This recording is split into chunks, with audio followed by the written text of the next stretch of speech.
In this episode, we're going to talk about lycanthropy. This is Master the Game. I am Juce. Let's get started.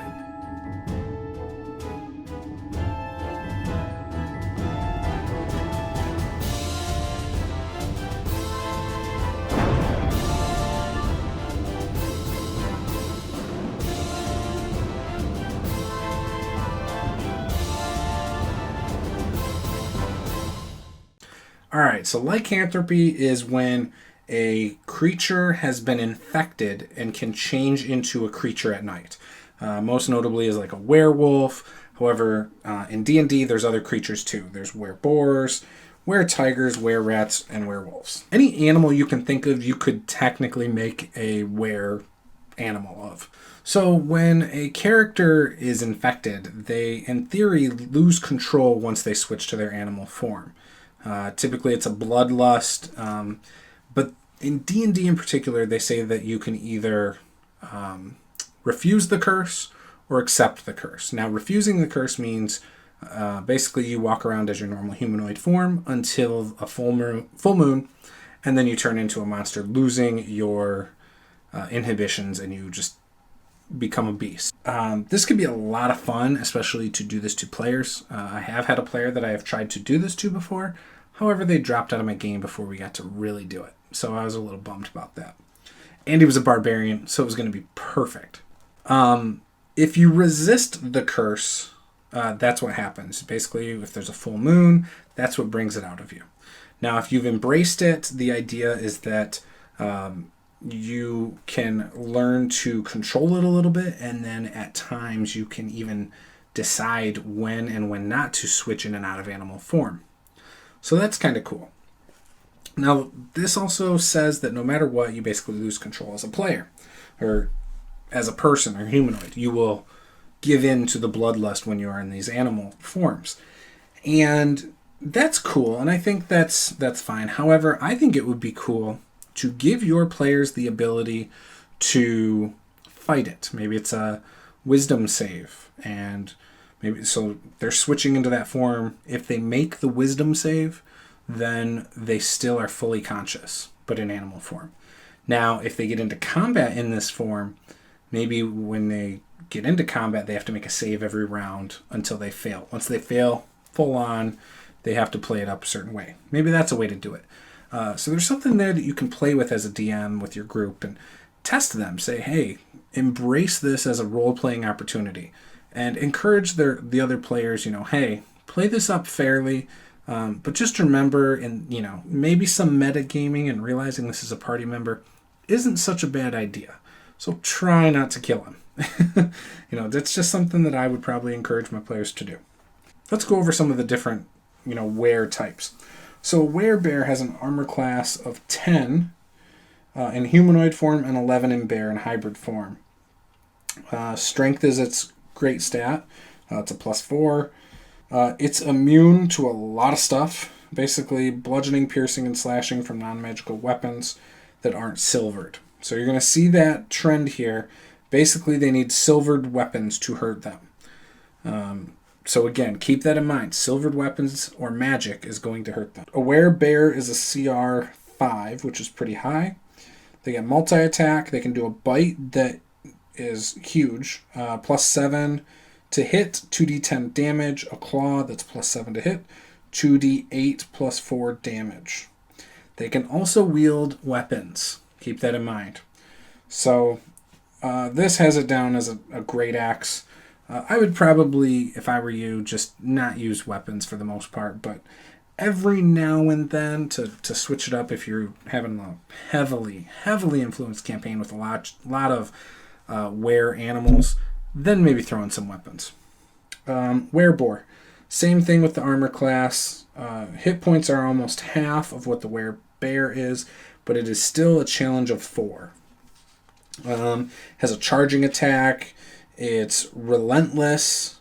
Has multi-attack, can use a maul. It's tusks. It does some pretty good damage. It's a +5 to hit, 2d6 +3 damage with its tusks.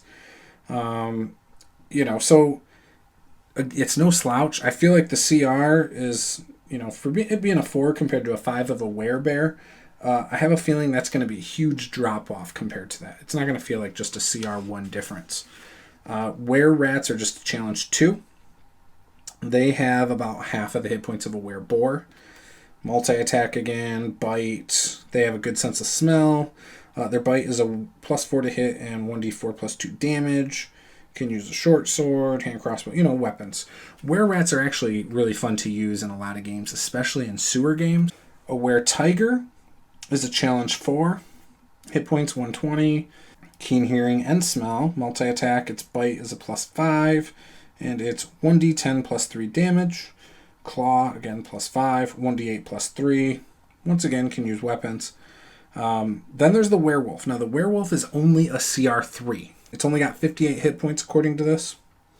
Keen hearing and smell. Bite is +4. 1d8 +2. Claws +4. 2d4 +2. And again, they can use weapons.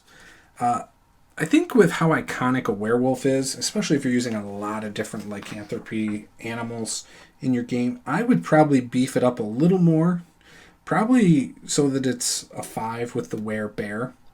But that's just my take. And in fact, like I said, I think the bear is going to feel like it's stronger than a CR5. With the amount of damage it can do. But again, these are pretty straightforward animals to fight. Again, your fighter's not going to do squat if they don't have magic items. They're not silvered. How many people in your games that don't metagame have silvered weapons? Not very many. And if you're a DM like me, you might give your players a silvered weapon, like in a dungeon or in the local city or town, just because. And if you're like me, it's not going to be the exact weapon that your frontline fighter uses. It's going to be like a dagger or a throwing axe, a short sword, something that's, still going to work and do the job, but it's not going to be that player's go-to weapon. Because we're mean like that. That's what us DMs do, right? Maybe even the monster has a silvered weapon.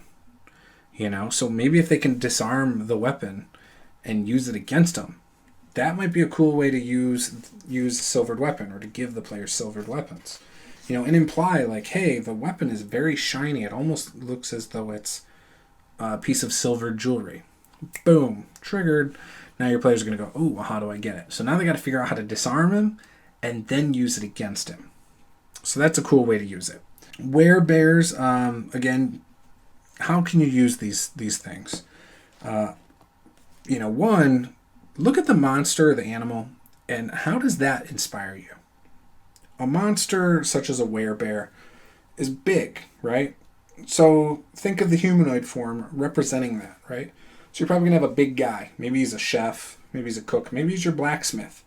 But maybe when he's in humanoid form, he doesn't look much different, from that aspect. Maybe he's got a full beard, very big and husky, but strong. So maybe that's what you come up with that. A wereboar, same thing. It's going to have some big tusks, right? So maybe you want your character to have, like, messed up teeth, something to kind of give that away. He's probably still going to be big and husky, a little more lean than a bear. So this guy might be a typical guard or, something in your town. But maybe he's a thug on the street, a known thug in town. So you could use that for it. A wererat. Again, I like the idea of using them in sewers. But what's a rat? A rat is usually somebody who can't be trusted, right?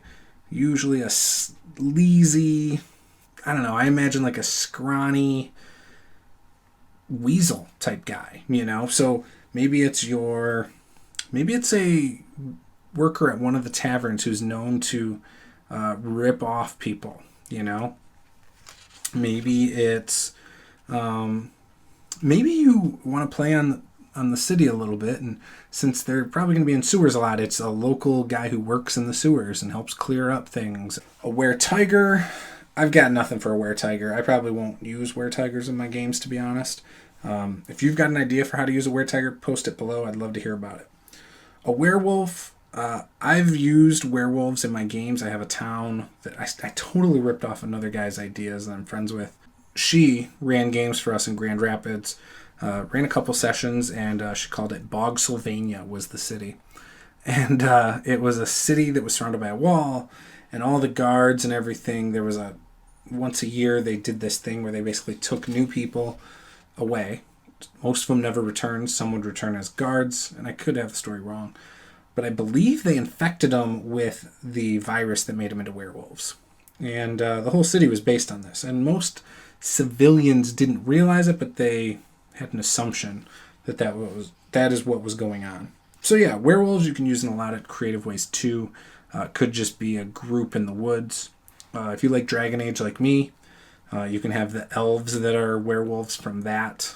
That's an interesting way to do it. And again, you don't have to play it up exactly how it is in the book. Maybe in your setting, weapons don't need to be silvered. Maybe in your setting where, they have control of who they are when they switch. Or maybe they have a 50-50 shot from the time they're infected that they will always have control or they'll never have control. This was Master the Game. I am Juice. Be sure to leave a comment below with your ideas for lycanthropy, how you've used it, any ideas you have. I'd love to hear it. And if you have any questions, post it below. And smash that subscribe button, hammer that like button, and I will see you guys next time. This was Master the Game. I am Juice. Game on.